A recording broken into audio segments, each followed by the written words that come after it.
Today is Pentecost Sunday. Many years ago, there was a young boy who was taken for the first time to the school by his mother.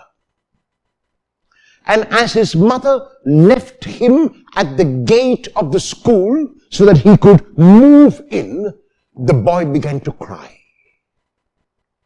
His mother did not know how to pacify him, and he kept clinging to his mother. His mother bent down, whispered in her son's ear, "Goodbye, my love. No one is leaving." The boy was too young to understand the paradox. Goodbye and no one is leaving. How is that possible? But the boy took into his mind these words, "No one is leaving," and with courage went into the school. Every day for the first week, his mother would reach him at the entrance of the school, bend down and whisper in his ear, "Goodbye, my love. No one is leaving." As time went by, the boy became a man, and his mother grew old, and the boy had to go to work and leave his mother at home. And the moment the boy began to dress up, this young man now began to dress up in order to be able to go to work, his mother would look at him with alarm, with fear in her eyes. And the boy now would kneel down near his mother's wheelchair and whisper in her ear, "Goodbye, my love. No one is leaving." And the mother's face would brighten up, and she would be able to manage the whole day without her son. The same words, "Goodbye, my love, no one is leaving," are spoken by Jesus in the feast of today, that he promised that he would send the Holy Spirit. The feast of Pentecost is a feast of the Holy Spirit, and there are two themes which are prominent in this feast.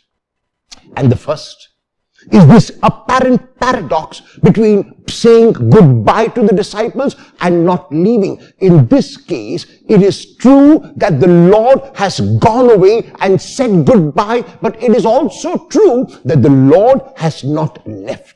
The Lord is present with us. The Lord is in our midst, and the Lord made sure that he would be in our midst, that he would remain with us by sending whom he called the Paraclete.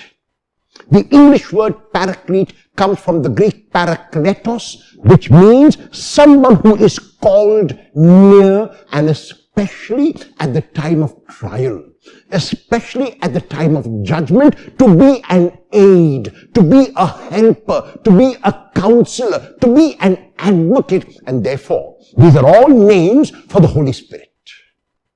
The Lord realized that it would be a challenge for the disciples to manage without him. The Lord realized that he had to go back to the Father, to sit at the right hand of the Father, but the God also knew through Jesus that he could provide an aid, a help, a counselor, a helper, a paraclete for the disciples. And this is what we celebrate on the feast of Pentecost.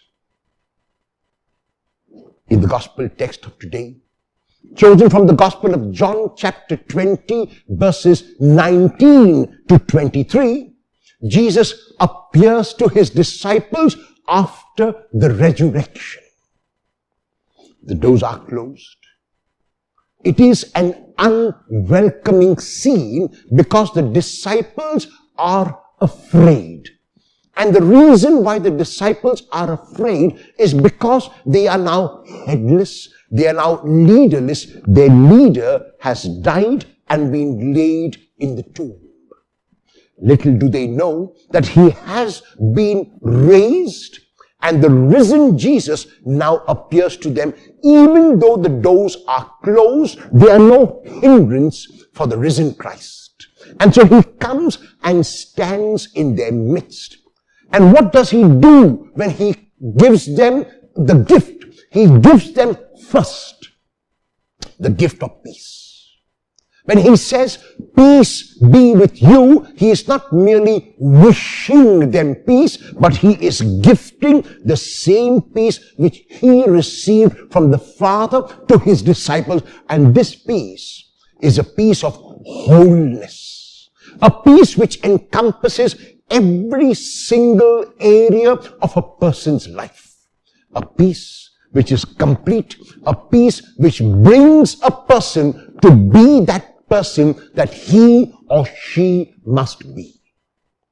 And even as they are delighted, he gives them a commission.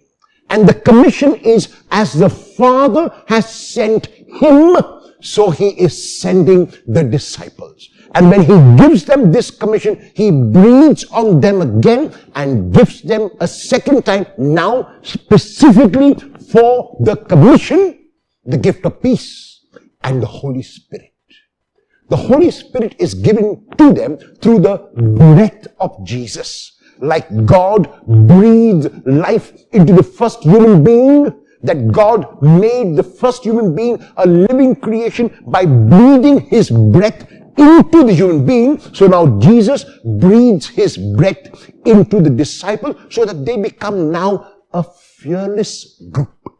They become now a group which will make him known. And that is why in the first reading of today, chosen from the Acts of the Apostles, we are told about this bravery. We are told that the Holy Spirit which Jesus gave came as wind, as a rush of force. It came unobtrusively. It came without being seen, but it came in a very, very tangible manner. And unity in diversity is the second theme of Pentecost, because here, when the disciples begin to speak about God's love, every single person from different areas of life, from different nationalities, from different languages, could understand what the disciples said in their own language. And this is what the Spirit does. The Spirit brings about unity even in our diversity. The Spirit is not a spirit of uniformity. The Spirit is a spirit of unity. And that is why it is good that we can be different, that we can be of different colors, that we can be of different creeds, that we can be of different shades, we can be of different religions. It does not matter. What matters is that each one of us who receives the Spirit of the risen Lord, who receives the Spirit of the risen Christ, is communicating that spirit of love. The Hebrew word ruach is translated in English as spirit. And this is what the Spirit is. The Spirit is unobtrusive. The Spirit does not interfere. The Spirit does not come in the way. The Spirit only helps. The Spirit only aids. The Spirit only comes when we call on the Spirit. Today, on this feast of Pentecost, when there is so much of division, even though we say we live in a global village, we have never been as apart as we are today. The call of Pentecost is a call to this unity even in diversity. Pentecost is saying that it is okay and even good that we are different from each other. There is no problem if we worship God in a different language, in a different way, in a different tongue. It does not matter. What matters is that we speak and communicate constantly the words of the Spirit, the words of the Lord, the words of the Father, which are words of unconditional love. If we do that, then we will have celebrated Pentecost in the manner in which it is to be celebrated, bringing together the whole of humanity and with Jesus reconciling the world to God. Jesus was sent with this one mandate which he fulfilled in his lifetime of reconciling everyone, including nature, to God.